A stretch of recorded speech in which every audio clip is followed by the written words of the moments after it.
10वीं क्लास के अंदर जो भी छात्र पढ़ रहे हैं, मैं आज उनके लिए खास तरह का वीडियो लेकर के आया हूँ। अब 10वीं क्लास के अंदर खास तरह का वीडियो कैसे? जो फर्स्ट चैप्टर है मैथ्स का, और मैथ्स के अंदर मैं बात कर रहा हूँ परिमेय और अपरिमेय संख्याओं की पहचान करना और उनको सिद्ध करना। इन सवालों को कैसे सोल्व किया जाए, प्रॉब्लम इसी के अंदर आती है। और बोर्ड परीक्षा के अंदर जो परिमेय और अपरिमेय संख्याओं को प्रूव करना होता है, इस पर एक सवाल 3 नंबर का आता है। और उस 3 नंबर को अगर आपको प्राप्त करना है इजी वे में, सरल से सरल तरीके से, आप बोल ही नहीं सकते हैं, तो आप इस वीडियो को अंत तक पूरा देखिए, बीच में स्किप नहीं करें। 3 नंबर के लिए आपके लिए अगर ये 10-15 मिनट अगर लगते हैं तो बहुत ही अच्छा रिजल्ट मिलेगा इससे। तो हम स्टार्ट करते हैं आज का गणित का पहला चैप्टर। और पहले चैप्टर के अंदर यूँ तो मैं आपको पहले काफ़ी चीज़ें करवा चुका हूँ, लेकिन मैं सेलेक्टेड क्वेश्चन जो आते हैं मैं उनकी बात कर रहा हूँ। तो उसके अंदर मैंने क्वेश्चन लिखा है, सिद्ध कीजिए कि 2 + √5 एक अपरिमेय संख्या है। ये हमारा क्वेश्चन है। अगर ये 2 नहीं होता, केवल √5 का मैं पहले करवा चुका हूँ इसके जस्ट पीछे वाली वीडियो में। अब इसके अंदर मैंने एक संख्या और जोड़ दी। जनरली इस तरह के क्वेश्चन आजकल पूछने लग गए बोर्ड में। पहले तो केवल √2, √5, √7, √3 इसी तरीके की संख्याओं को अपरिमेय संख्या सिद्ध करना होता था। लेकिन अब इन्होंने क्या किया, थोड़ा सा लेवल बढ़ा दिया है। 3 नंबर थोड़े से इन्होंने महंगे कर दिए। तो महंगे करके कुछ नहीं है, 2+ में कर दिया। तो हमें लगता है कि ये सवाल बहुत टफ है, वास्तव में है नहीं। और ये 2 जोड़ने से हमारा काम और इजी कर दिया। कैसे? हम स्टार्ट करते हैं इस वीडियो को। क्वेश्चन क्लियर लिखा है कि 2 + √5 एक अपरिमेय संख्या सिद्ध करना है। ठीक है, इरेशनल नंबर। हम ऐसे क्वेश्चन में क्या करते हैं, हम जस्ट अपोजिट चलते हैं, उल्टा चलते हैं। हम इसके अंदर लिख देते हैं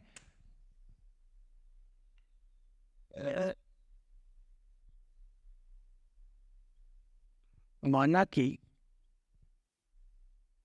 2 + √5 एक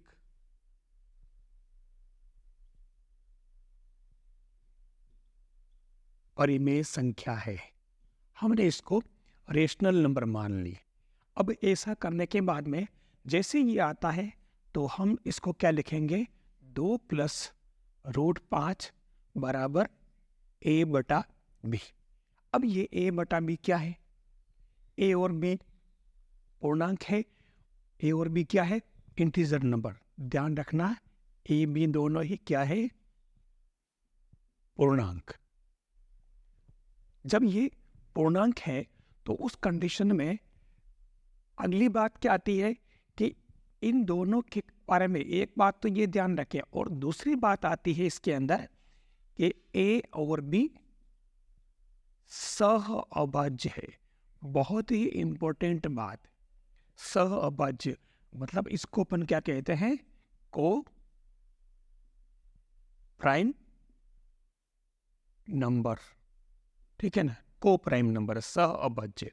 मतलब ये हुआ थोड़ा, क्योंकि क्वेश्चन के साथ में हमें ये चीज़ें समझनी पड़ती है। अब को प्राइम का मतलब ये हुआ कि HCF ऑफ AB बराबर 1 होना चाहिए। मतलब वो ये दोनों संख्याएं ऐसी है जिनका HCF 1 हो, महत्तम समापवर्तक 1 होना चाहिए। कैसे? जैसे आप देखें, HCF 3, 5 ये आपके 1 आ रहा है, HCF 5, 6, 1। इस तरीके से आप ले सकते हैं। इसके अंदर काम तो इनका HCF 1 आना चाहिए। मतलब सीधी सीधी बात कि ये संख्याएं अगर इनको बटे में लिखा जाए अपॉन में, तो ये आपस में कटे नहीं, किसी पहाड़े से कटे नहीं। ये एक के पहाड़े से कट रही है, ये किसी से कैंसिल नहीं हो रही है, इसका सिंप्लीफिकेशन नहीं हो रहा, और इसलिए ए और बी सहअभाज्य। तो हमने ये कह दिया कि ए और बी क्या है? इंटीजर है, और दूसरी बात सहअभाज्य। क्लियर? अब चलते हम इसके अंदर आगे। हमने परिमेय मान लिया है, अब इसको आगे बढ़ाते हैं। हम लिख देते हैं √5 बराबर ए बटा बी -2। अब यहाँ ए बटा बी -2 कर दिया है। यहाँ जैसे ही हम आते हैं, अब आपको मालूम है कि ए बटा बी क्या है, परिमेय। ये तो अपने को कन्फर्म पता ही है, जो पी अपॉन क्यू रूप में होती है वो परिमेय संख्या होती है, ठीक है। और आपको ये भी पता है कि 2 जो है वो भी परिमेय संख्या है। 2 परिमेय संख्या क्यों है?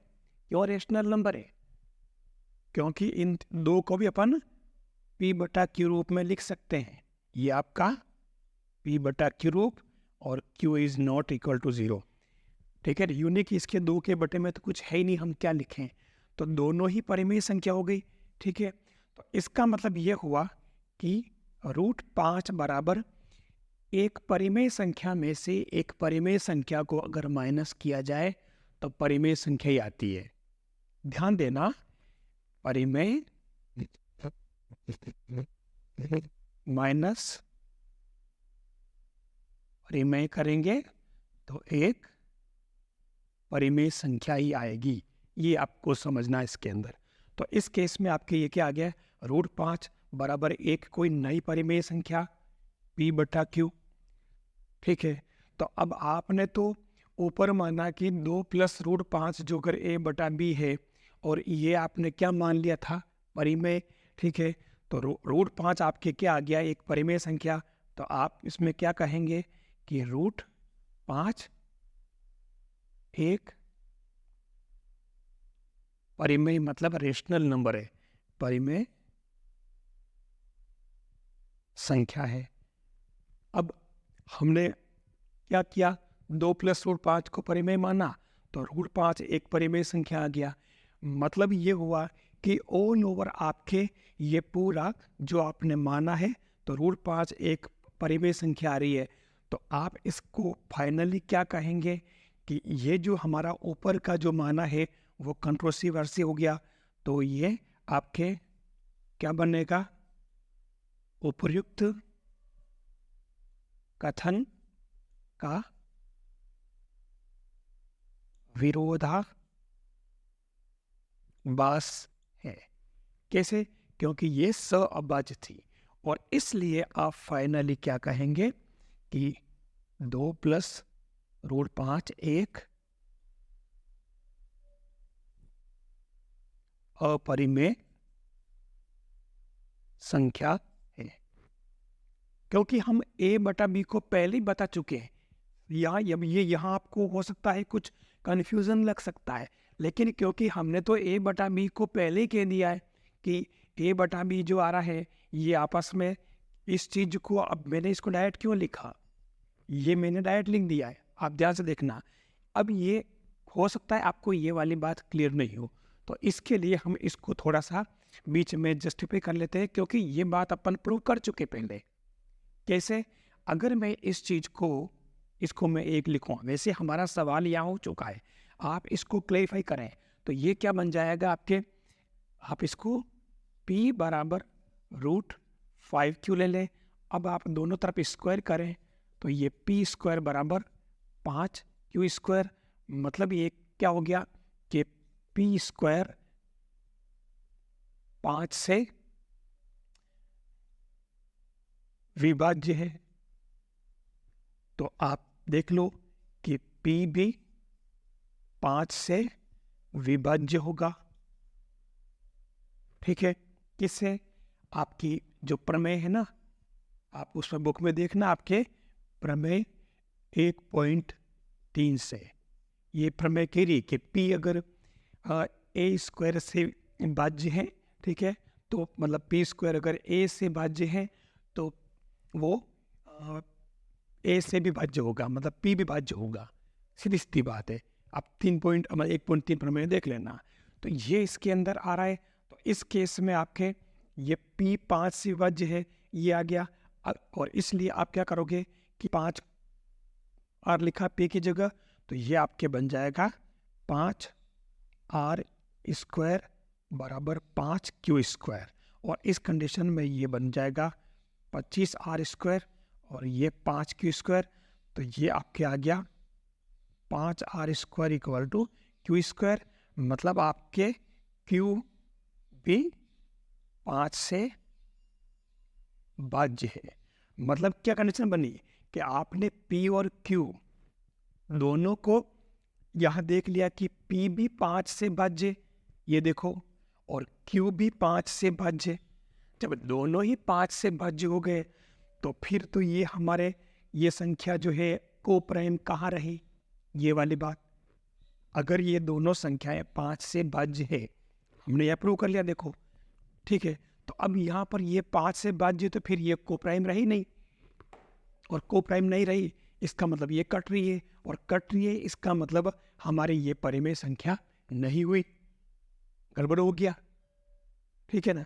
तो इस कंडीशन में आप फाइनली क्या कह सकते हैं इसके अंदर कि ये वाली बात इसके बाद लिखेंगे आप, ये बात इसके अंदर आपको पूरी समझानी पड़ेगी इस बीच, उसके बाद ये बात आएगी। मैंने इसके बाद डायरेक्ट ये बात क्यों लिखी, क्योंकि मैं रूट 5 का पहले वाले उस वीडियो में करा चुका हूँ, आपने देखा होगा। तो ये इस तरीके से आप अगर करें तो हमारा ये क्वेश्चन बिल्कुल सही हो जाता है, और ये आपके इसके अंदर 3 नंबर आपकी जेब में बोर्ड के एग्ज़ाम में। मैं आपको बता रहा हूँ, अगर आप ये वाला नहीं भी कर पाए ऐसे क्वेश्चन में, आप अगर डायरेक्ट ये कर लें तो भी आपके 3 नंबर पक्के हैं।